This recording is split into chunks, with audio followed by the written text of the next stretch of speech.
If you are subscribed to this channel, then chances are you already know who this character is.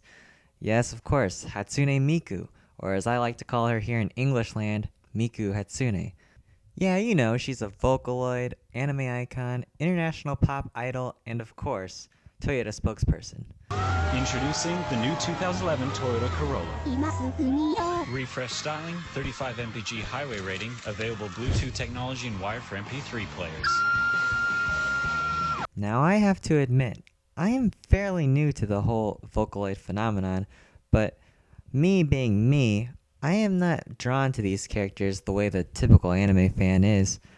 I am more interested and fascinated by the history, the background, and the technology behind them. Just how did an obscure computer program spawn a pop singer with millions of fans across the world, and who doesn't even exist? Why could I be a fan of her if she's not real? And just how do they pull off those amazing looking hologram live concerts?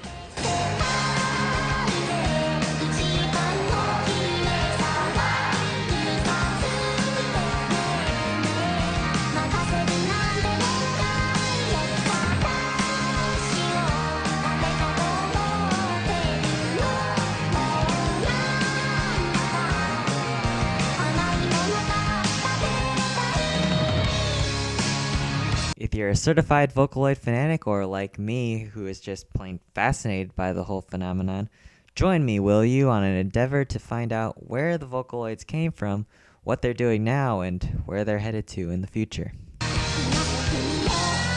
So first things first, what is a Vocaloid exactly? Well, simply put, a Vocaloid is a virtual singer, a completely synthesized voice generated by a computer. Vocaloid is also the name given to the actual software program that powers each individual singer. The original intention of the program was that it was to be used by professional musicians only. They could write music and lyrics and input them in the computer and have them sung back to them without having a real talented singer present with them all the time. In other words, instant gratification from just a computer program. The technology was developed in the early 2000s, in Spain actually, with financial backing from Yamaha. And it should be said that even though Yamaha develops the software and owns it technically, they aren't responsible for the actual individual Vocaloid singers themselves. Separate companies handle that. So how is each singing voice of the Vocaloids actually produced? Well, without getting super technical on you, all I can really say is that each individual Vocaloid is indeed based off a real person's voice. They bring in voice actors or singers, and they have to record each individual phoneme or sound that a given language can possibly produce. This kind of explains why the Japanese Vocaloids sound a bit better, and how the popularity is kind of shifted in the Japanese direction, because they do kind of sound better than, say, English ones, because English phonemes are greater in number and more complicated. So the English Vocaloids have sounded pretty awkward at best, compared to the Japanese ones, that is. And while we're on that subject, just how does a Vocaloid sound? Well, if you've never heard one, it ranges from really bad auto-tuning to really good auto-tuning.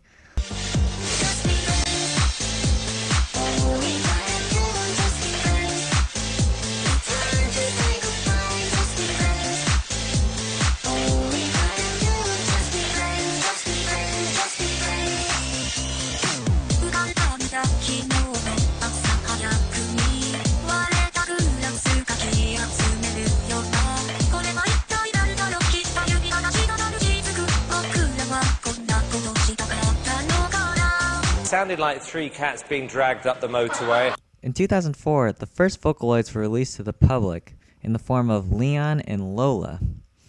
Indeed, the first Vocaloids available were not Japanese, but English speakers. Others soon followed, like Miriam, and of course, the first Japanese Vocaloids, Meiko and Kaito, that were put out by Krypton Media Group, the same company, of course, responsible for Miku and her posse of the other super popular Japanese Vocaloids. Some of these, like Meiko and Sweet Anne, for instance, in the English side, had characters loosely tied to the Vocaloids, but it wasn't until 2007 with the release of Miku where Vocaloid really took off, of course. So how did Miku and the whole Vocaloid thing explode in popularity so rapidly?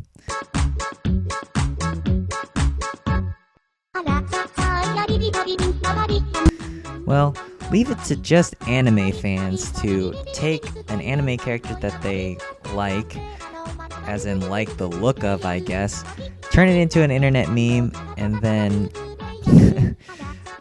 make it super, super popular, which is basically what happened with Miku, as I understand it. Her popularity surpassed everything that Yamaha and Krypton could have hoped for. Before, Vocaloid was relatively obscure, moderately successful, but still on the fringes of even the music industry. Now it was touching bases into the mainstream, mostly with the otaku culture established in Japan, and then it would eventually cross over to the United States and other countries.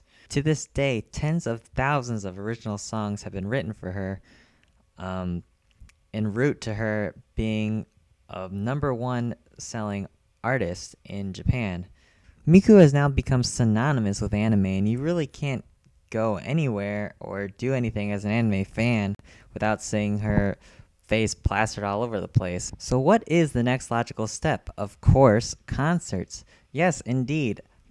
Miku and other Vocaloids have appeared live in concert with live band members performing alongside them. But how is this effect achieved? It certainly looks cool, and it definitely what sparked my interest the most. The concert footage you're seeing now was part of a promotional thing done in Tokyo between Krypton and Sega to promote their game Project Diva, a delightfully mediocre rhythm game featuring Miku and the other Krypton Vocaloids. The animation on these so-called holograms that you're seeing is ripped directly from the game, and that word, hologram, is really a misnomer when applied this way because, again, without getting too technical, those aren't holograms at all, they're but merely projections.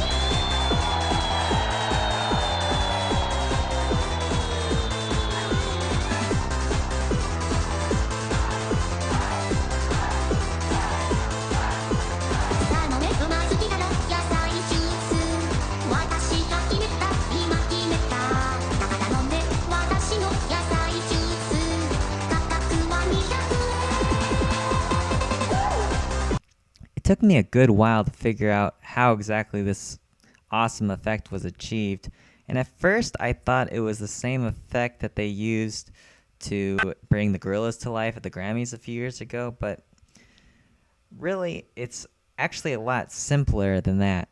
As you can see, there are projectors behind the performers, which shines the projection through this clear glass. I assume it's some sort of glass or plastic screen that creates a mild 3D effect, which I can imagine can only be really viewed from the front. Very similar to the effect achieved by the 3DS, because you don't need any like special eyewear to view it. It's all about that screen. It took me a really long time to figure that out, but it looks awesome. And again, they're not holograms. They're just really called that for convenience. They are projections, and the fact that they're CG animated like that, it just enhances the effect. And I have to say that the Vocaloids do sound better with a live band accompanying them.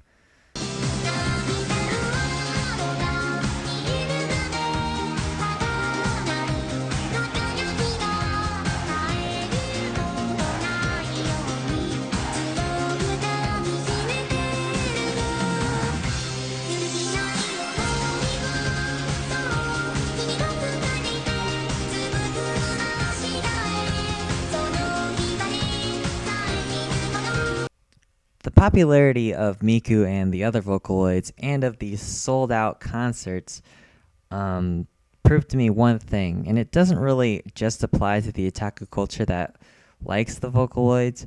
It's really about the whole kind of idea of pop music where people get attached to the performer, not necessarily the music itself. And in this case, they get attached to the character. Vocaloid is now on their third version, the Vocaloid 3 software, and now the technology with this is even more impressive because you can now add in certain breathing sounds and other things to make the Vocaloids, the newer Vocaloids that is, sound more lifelike than they've ever been before.